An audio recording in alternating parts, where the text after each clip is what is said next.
மாண்புமிகு பிரதமர் நரேந்திர மோடிஜி அவர்களே, மூணாவது முறையா ஒன்றியத்தோட ஆட்சி அதிகாரத்தை நீங்க தானே கையில் வச்சிருக்கிறீங்க. இல்ல நாங்க தெரியாம தான் கேட்கிறோம். நீங்க ஆட்சிக்கு வந்தது ஒட்டுமொத்த மக்களுக்கும் நல்லது செய்யவா, இல்ல நம்மளுடைய இந்த இஸ்லாமிய நண்பர்களுக்கும் ഇസ്ലാമിയ തോഴர்களுக்கும் എതിരാ സതി ചെയ്യവാ?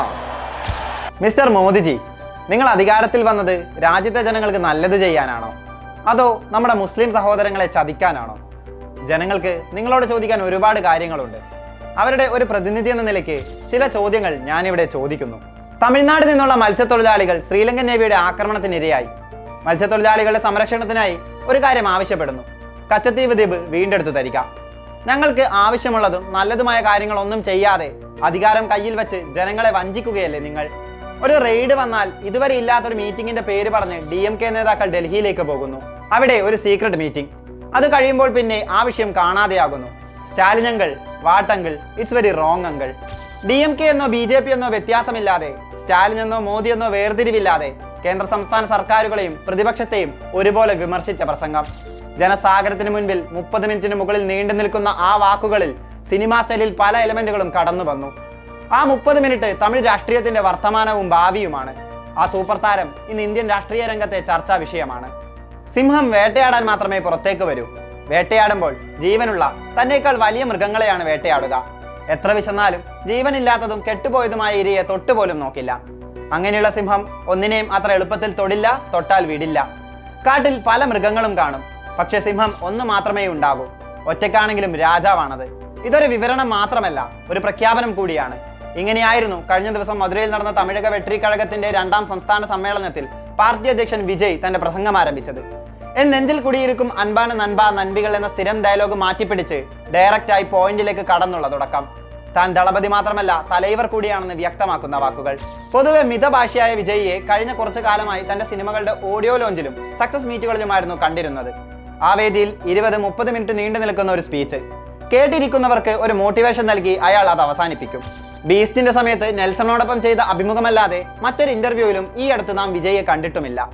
ആ ഇന്റർവ്യൂവിൽ വളരെ പതിഞ്ഞ ശബ്ദത്തിൽ കുറഞ്ഞ വാക്കുകളിൽ മാത്രമാണ് അദ്ദേഹം സംസാരിച്ചതും. ഇക്കഴിഞ്ഞ 2 വർഷത്തിനിടെയാണ് ഇതിനൊരു മാറ്റം ഉണ്ടായത്, തന്റെ പാർട്ടി ആരംഭിച്ചത് മുതൽ. കഴിഞ്ഞ വർഷം വിക്രവാണ്ടിയിൽ നടന്ന TVKയുടെ ആദ്യ പൊതുസമ്മേളനത്തിൽ സിനിമാ സ്റ്റൈലിൽ മാസായെത്തിയ വിജയും അദ്ദേഹം പറഞ്ഞ കാര്യങ്ങളും ഏറെ ചർച്ചകൾക്ക് വഴിവെച്ചു.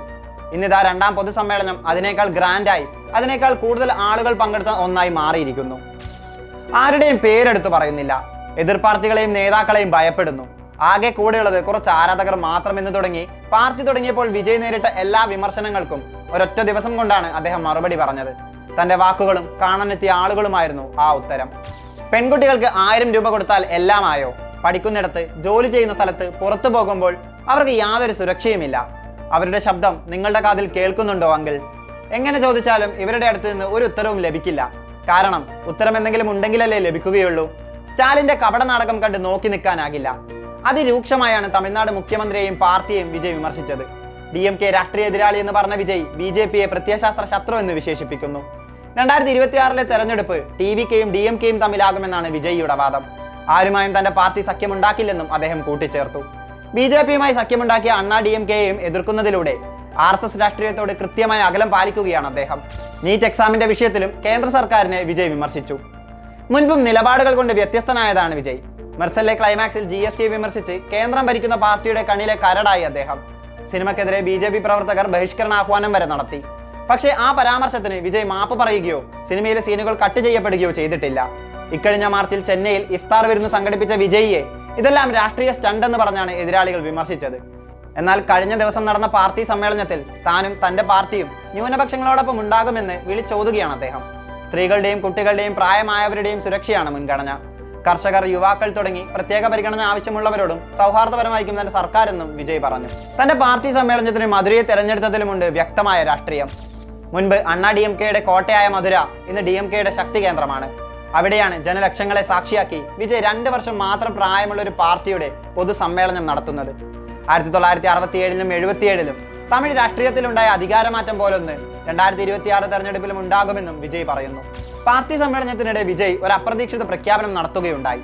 നിയമസഭാ തെരഞ്ഞെടുപ്പിൽ മധുര ഈസ്റ്റ് മണ്ഡലത്തിൽ താനാകും സ്ഥാനാർത്ഥി എന്ന് പറഞ്ഞ വിജയ് ശേഷം മറ്റ് 9 മണ്ഡലങ്ങളിലും താൻ തന്നെ മത്സരിക്കുമെന്ന് പറഞ്ഞു. കേട്ടിരുന്നവർ അപ്പാടെ ആ പ്രഖ്യാപനത്തിൽ അമ്പരന്നു. എന്നാൽ TVK ഏത് സീറ്റിൽ മത്സരിച്ചാലും താനാണ് സ്ഥാനാർത്ഥി എന്ന് കരുതി വോട്ട് ചെയ്യണമെന്ന ആശയമാണ് വിജയ് മുന്നോട്ട് വെച്ചത്. പൊതുസമ്മേളനം രാഷ്ട്രീയ രംഗത്ത് ആളിക്കത്തുകയാണ്.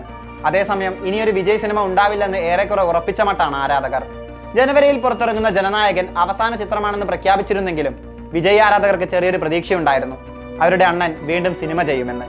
എന്നാൽ ആ പ്രതീക്ഷകളാണ് ഇക്കഴിഞ്ഞ ദിവസം അസ്തമിച്ചത്. ലിയോ 2 വേണ്ടി ഇനി കാത്തിരുന്നിട്ട് കാര്യമില്ലെന്നാണ് സമൂഹ മാധ്യമങ്ങളിലെ ചർച്ച. രാഷ്ട്രീയത്തിലും സിനിമാ സ്റ്റൈൽ കൈവിട്ടു പോകാത്ത ദളപതിക്ക് 2026 നിർണായക വർഷമാണ്. എല്ലാ കണ്ണുകളും ആ മനുഷ്യനിലേക്ക് ചുരുങ്ങുന്ന 2026.